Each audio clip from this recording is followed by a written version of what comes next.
लोकसभा का जो डेटा था, जितनी टोटल वोट्स पड़ी उससे ज़्यादा निकला। जैसे कहीं 11 लाख किसी लोकसभा में पड़ा है तो 12 लाख निकल रही है, कहीं पर 12 लाख है तो कहीं 14 लाख निकल रही है। पूरा का पूरा लोकसभा प्रभावित करना भारत देश की जनता से परे है। क्या लोकतंत्र को ख़त्म करने का इससे बड़ा माध्यम इलेक्शन कमीशन ऑफ इंडिया ही है भारत देश में? इस समय पर जो ईवीएम और वीवीपैट इसका है, स्पेसिफिक पार्टी को जिताना है और बाकी पार्टीज़ को हराना है। यदि आपको डेमोक्रेसी को बचाना है तो सिर्फ और सिर्फ बैलेट पेपर या जो ईवीएम से पर्ची निकलती है वो पर्ची बस की काउंटिंग होनी चाहिए। मोदी जी तो जनता के प्यार से जीत रहे हैं। ये तो मोदी जी ही जानते हैं और इलेक्शन कमीशन ऑफ इंडिया। नमस्कार, मैं ब्यूटी गिरी और आप देख रहे हैं नेशनल दस्तक। सुप्रीम कोर्ट के तमाम बड़े वकील हो, चाहे वो किसान हो, चाहे वो जवान हो, चाहे वो आम जनता की बात कर ले, हर कोई के जुबान पर एक ही शब्द है कि लोकसभा चुनाव में ईवीएम बैन कर देना चाहिए क्योंकि ये मशीन घोटालेबाज है। पूरी बातचीत हमारे साथ इसी मुद्दे पर बातचीत करने के लिए मौजूद है नरेंद्र मिश्रा, जो खुद सुप्रीम कोर्ट के वकील हैं। सर, क्या कहेंगे? आप लोग तमाम सबूत दे रहे हैं, तमाम बातें हैं, लेकिन चुनाव आयोग साफ इनकार कर रहा है कि ईवीएम बैन नहीं होगा, इसकी हैकिंग नहीं होती है। 2019 के इलेक्शंस का जो डेटा था, मैंने आज उसको डिस्क्लोज कर दिया है। तमिलनाडु, बिहार, इसके साथ में छत्तीसगढ़, इसके साथ में आप लोग देखेंगे कि अरुणाचल प्रदेश और विभिन्न राज्यों का जो चुनाव का रिजल्ट्स आया था, उस सारे डेटा वेरिएबल से, जिसको लेकर के मैंने आप लोगों के सामने आज प्रेस कॉन्फ्रेंस कर दी थी और उसमें मैंने आपको बताया है कि ईवीएम में जितना टोटल वोट्स डाली जाती है उससे ज़्यादा निकलती है। यह मैं नहीं, पूरे भारत देश की जनता को ये आपके माध्यम से पता होना चाहिए और पता चल भी रहा है। इसको लेकर के 31 जनवरी इसी को आप लोग देखेंगे कि माननीय सुप्रीम कोर्ट इसमें honourable chief justice of India लगभग उम्मीद हो चुकी है कि सुनवाई करेंगे, जिसमें यह क्लियर हो जाएगा कि जो ईवीएम से टोटल वोट्स 370 सीट्स लोकसभा का जो डेटा था 2019 का, उस डेटा में बहुत बड़े लेवल पर डिफरेंसेस थे। जितनी टोटल वोट्स पड़ी उससे ज़्यादा निकला। जैसे कहीं 11 लाख किसी लोकसभा में पड़ा है तो 12 लाख निकल रही है, कहीं पर 12 लाख है तो कहीं 14 लाख निकल रही है। इस तरह से जो है चीज़ें वह जनता के समझ में इससे परे है। और इलेक्शन कमीशन ऑफ इंडिया से जब ये चीज़ों को लेकर के प्रश्न किए गए तो इलेक्शन कमीशन ऑफ इंडिया ने इस पर कोई स्पष्टीकरण स्पष्ट तरीके से नहीं किया। अब किया क्या वो बता रहा हूँ। जब पूछा गया कि इस तरह से डेटा वेरिएबल, तो उन्होंने जवाब दिया कि this is the clerical mistake, typical mistake. ठीक है, टाइपिकल मिस्टेक मैंने मान लिया, तो क्या पूरे इस तरह से विभिन्न राज्यों में 370 लोकसभा सीटों में हो जाना चाहिए, जबकि भारत देश में 545 लोकसभा सीटों में से आपको मेजॉरिटी के लिए 270 से 275 लोकसभा सीट्स चाहिए। तो आपने उसको नहीं वेरीफाइड, 370 लोकसभा सीटों में आपने डेटास को वेरिएबल किया है। एक जगह हो जाए, आधा जगह हो जाए, वो चीज़ें चले मान ली जाती है, पर पूरा का पूरा लोकसभा प्रभावित करना भारत देश की जनता से परे है। Point number second, election commission से जब 15 दिन 10 दिन बाद फिर से बात की गई तो उन्होंने यह बोला कि यह डेटा में हमें 2-3 महीने का टाइम दे दीजिए, 2-3 महीने बाद हम सारी चीज़ों को इसको क्लियर कर लेंगे। पर उन्हें 2-3 महीने बाद पूरा इलेक्शन कमीशन ऑफ इंडिया का जो वीवीपैट को लेकर के पर्चीज थी, डेटास था, उसको सब का सब डिलीट कर दिया, डिस्ट्रॉय करा दिया। यह किसने परमिशन दिया? तो जब इसकी बात पूछी गई कि ये परमिशन किसने दिया, तो इलेक्शन कमीशन ऑफ इंडिया ने एक पतली सी चिट्ठी एक पन्ने की निकाली और उसमें उसने स्पष्ट कर दिया पूरे देश में कि वो जो भी कर रहा है वो इलेक्शन कमीशन ऑफ इंडिया की गाइडलाइंस में किया है। और इलेक्शन कमीशन ऑफ इंडिया ने उसमें सारी चीज़ों को लेकर के एक एप्लीकेशन जारी करता है और वो एप्लीकेशन में स्पष्ट करता है कि डिस्ट्रॉय कर दिया जाए, इनकी ज़रूरत नहीं है। तो क्या इलेक्शन कमीशन ऑफ इंडिया के पास ये पावर है कि डिस्ट्रॉय करा दिया जाए? क्या इलेक्शन कमीशन ऑफ इंडिया को इस तरह से भारत देश की जनता के साथ करना चाहिए? क्या लोकतंत्र को ख़त्म करने का इससे बड़ा माध्यम इलेक्शन कमीशन ऑफ इंडिया ही है भारत देश में? इस समय पर जो ईवीएम और वीवीपैट इसका है वह पूरी तरीके से पूरा माध्यम बन चुका है कि पूरी तरीके से आप इस स्पेसिफिक पार्टी को जिताना है और बाकी पार्टीज़ को हराना है। वो उद्देश्य पूरा करने के लिए election commission of India EVM को लेकर के जोर ज़बरदस्ती करके भारत देश में उसको चला रहे हैं, लागू करा रहे हैं। इसके साथ में जो 5वां पॉइंट आया, फिर उसके बाद आप लोगों ने देखा होगा कि 2019 में कोरोना नामक बड़ी महामारी आ जाती है, सुनवाई नहीं होती है, फिर उसके बाद सारी चीज़ों की पहल शुरू होती है और इसमें पूरा मामला उठता है। और लोकसभा का जो 2019 का इलेक्शन का रिजल्ट्स को लेकर के है वह भी पूरी तरीके से प्रभावित था, जिसमें सुप्रीम कोर्ट से हमारी प्रेयर 4-5 है। पहला कि जो इलेक्शन है वो इलेक्शन वीवीपैट के माध्यम से नहीं होना चाहिए, सिर्फ और सिर्फ पर्ची के माध्यम से, बैलेट पर्ची के माध्यम से होना चाहिए। जो पर्ची निकले और वह जनता अपना पर्ची ले करके उसको बैलेट बॉक्स में डाल दे, उसकी काउंटिंग कराई जानी चाहिए।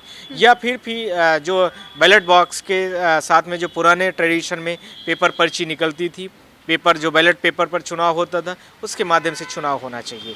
Point number 3, election commission of India जितने ईवीएम्स और वीवीपैट्स भारत देश में पब्लिश किया है उसका पूरा पब्लिक डोमेन में होना चाहिए।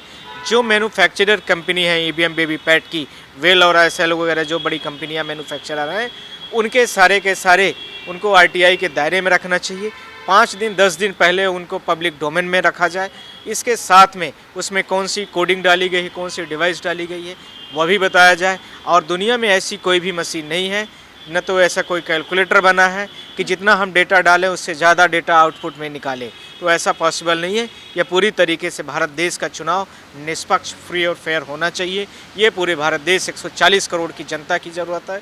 100 जो हमारे आपके मीडिया प्रेस के साथी हैं, उन सबसे मेरा निवेदन है कि इन चीज़ों को उठाएं और पूरे देश की जनता से आह्वान करें कि जहाँ भी ईवीएम है, ईवीएम को लेकर के अपनी बैलेट पेपर पर बातें रखें कि हमें बैलेट पेपर पर चुनाव कराना है। बस सिर्फ और सिर्फ एक बात है, बाकी इसके अलावा कुछ भी भारत देश में जिस तरह से इलेक्शन कमीशन ऑफ इंडिया कर रहा है, जोर ज़बरदस्ती करके लोकसभा का चुनाव कराता है, विधानसभा का कराता है, लोकल कराता है। जिस लोकल पार्टी को जिताना चाहते हैं वो जिता देते हैं, जिसका बहुत बड़ा उदाहरण 2019 का लोकसभा का चुनाव का रिजल्ट है। मध्य प्रदेश, छत्तीसगढ़ जैसे जो और राज्यों का चुनाव हुआ उनका भी है, जिसका मैंने पूरा डेटा 2 दिन प्रेस कॉन्फ्रेंस करके सारे देश की जनता के सामने में रख दिया है। तो यह स्पष्ट हो गया है कि यदि आपको डेमोक्रेसी को बचाना है तो सिर्फ और सिर्फ बैलेट पेपर या जो ईवीएम से पर्ची निकलती है वो पर्ची बस की काउंटिंग होनी चाहिए। आपने पूरी तरीके से बहुत विस्तार में बताया कि क्या होना चाहिए, क्या नहीं होना चाहिए, चुनाव किस तरीके से होना चाहिए, चुनाव आयोग को क्या क्या कदम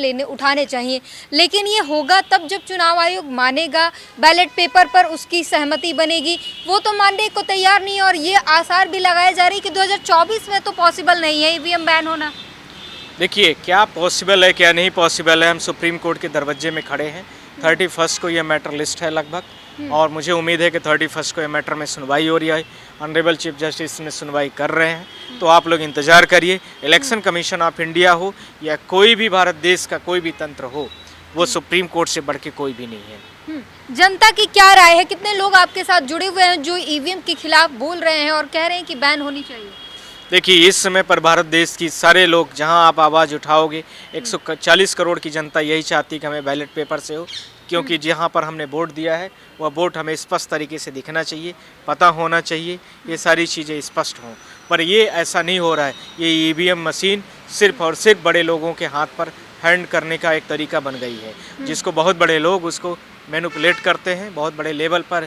उस डेटा को इस तरह से, जिस तरह से डेटा की फ्रिक्वेंसी बढ़ी है, उसके आधार पर यह स्पष्ट हो गया है कि ये सारी चीज़ें गड़बड़ है, और इस गड़बड़ी को पूरे देश की जनता के सामने, पूरा भारत देश की जनता को इसको देखना चाहिए।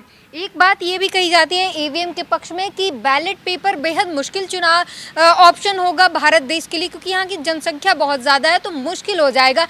ईवीएम आसान रास्ता है, आसानी से चुनाव हो जाते हैं, आसानी से काउंटिंग हो जाती है, सारी चीज़ें। इस पर आप क्या कहेंगे, आपकी क्या राय है? मेरे हिसाब से ईवीएम में एक दिन में नहीं 1 घंटे में रिजल्ट आ जाता है। एटीएम मशीन लगी होती है, और एटीएम मशीन की लगभग 10 से 15 लाख की कैपेसिटीज़ होती है। इसमें 500 के भी नोट होते हैं, 2000 के भी होते हैं, 100 के भी होते हैं, 200 के भी होते हैं, 500 के 50 के भी होते हैं। वो आप डालिए, और यदि आपको 10,000 अमाउंट चाहिए तो विदिन कुछ सेकेंडों में आपको आउटपुट में दे देती है। तो आपको इतनी बड़े लेवल में क्या दिक्कत है? आपको छोटी छोटी पर्चियाँ होती हैं, उन पर्चियों को, और हर पोलिंग लेवल पर लगभग 1000 वोट से ज़्यादा की कैपेसिटी ईवीएम में नहीं होती है। इससे उन पर्चियों को काउंट करने में कोई दिक्कत नहीं है। सिर्फ और सिर्फ बैलेट पर्चियों को काउंट करना है। 4-6 लोग खड़े होंगे और फट से हर पोलिंग लेवल पर पता चल जाएगा कि यहाँ पर कौन कितना वोट पाया है। एक दलील ये भी आती है कि आप लोग ईवीएम को ऐसे ही बदनाम कर रहे हो, मोदी जी तो जनता के प्यार से जीत रहे हैं। ये तो मोदी जी ही जानते हैं, और इलेक्शन कमीशन ऑफ इंडिया, 2 के अलावा तीसरा कोई नहीं जानता इस भेद को। भारत देश की जनता में इतनी महंगाई, इतनी बेरोजगारी, इतने युवा बेरोजगार हैं। आप लोग देख रहे हैं पूरे भारत देश की कहाँ से कहाँ दिशा और दशा हो चुकी। चारों तरफ से चाइना भारत देश को अटैक कर चुका है, घेर लिया है। आप लोगों ने देखा है कभी पार्लियामेंट देखिए 156 एमपीज़ को सस्पेंड कर दिया जाता है, कोई आवाज़ नहीं उठा सकता इनके सामने। आप ईडी सीबीआई का पराक्रम देख लीजिए किस तरह से पूरे भारत देश में अपोजिशन के जो लोग हैं उनके खिलाफ में लगी हुई है।